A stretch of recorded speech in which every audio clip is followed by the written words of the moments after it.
Namaskaram, namaste. Good morning from the Valley of the Sun. I'm enjoying rays of sun reaching my eyes, a cool breeze on my skin. Being within the body, but being a witness of the body and mind, not being identified with the body or the mind as all of what or who I am.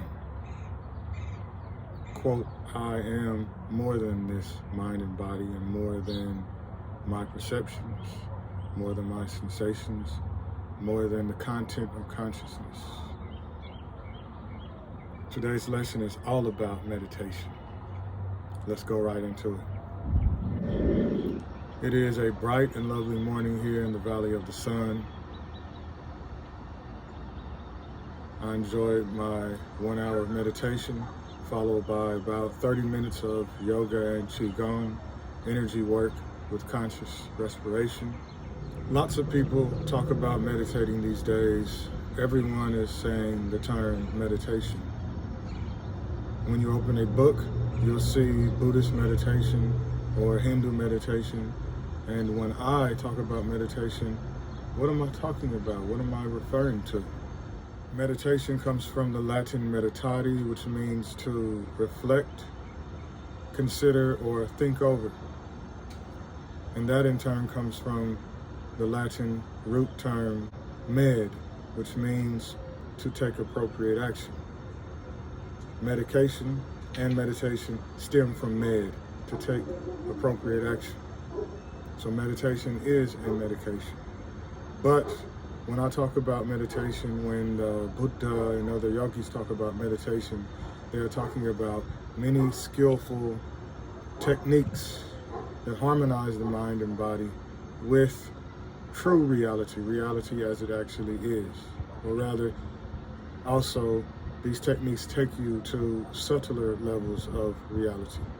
And we'll go through various popular techniques one by one. But now is a perfect time for a wonderful backstory into the history of meditation, which is an aspect of yoga, or yog for short. It's usually called yog in ancient Indian scriptures, sutras.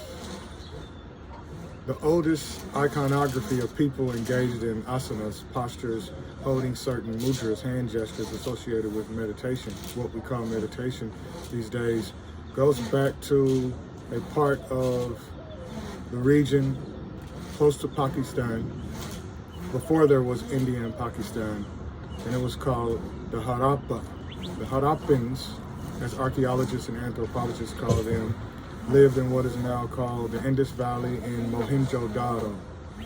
These images of people sitting in the full lotus and other exotic postures has been dated to be as old as 4,000 years old.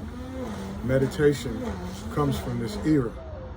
And the first technique in meditation, successful meditation, is called dharana.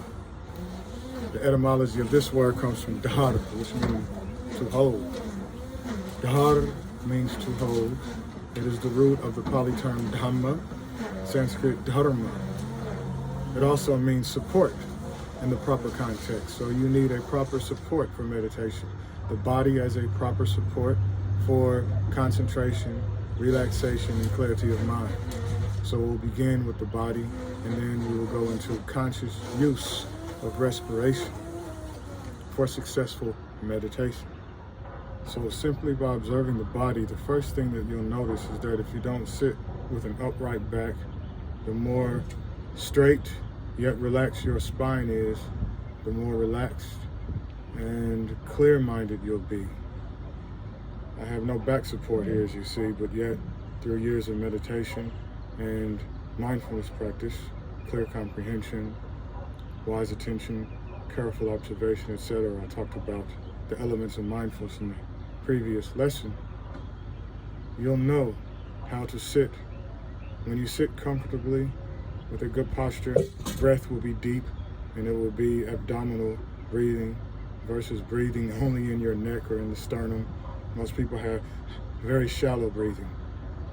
And there is a technique for quick conscious respiration called pranayama, or one form of pranayama, but I'll go into that later on. For now, let's deal with dharana, beginning with a good posture. And right now, I'm sitting in a posture that most people can enjoy. I'll switch posture soon. Pardon the noise in the background, and the wind is vehement right now. So sit and relax and become keenly aware of your spine. You can leave your eyes partially opened or close them. I'll close my eyes because it helps to cut out visual stimulation, which can distract the mind. And ordinarily, our mind is like the monkey, always grabbing, trying to grasp onto things, people and places. People, places, and things. The monkey likes to latch on to these things. But the monkey mind, or the ordinary mind, is not who we truly are. It is one small facet of consciousness. So sitting comfortably, back relaxed, not too tight and straight, not like this. You don't want this posture. Please, do not be in the habit of sitting like this, because you'll be a miserable old man or woman. But the good news is that even if you are a miserable old man or woman or middle-aged person, you can fix it. See, I just did it. Oh, yes, I can sit consciously like this and relax. Tuck the chin in a little bit or raise the head a little bit. Oh, it feels nice, relaxing in the body as a support for the mind to be focused and calm and clear. This is dharana. We haven't even added in conscious respiration yet. Just through sitting like this, you will breathe more slowly and deeply. If you're not used to this, then intentionally breathe deeply into the abdomen. Breathing in, the abdomen extends, the stomach extends. Breathing out, it contracts. Only through the nose.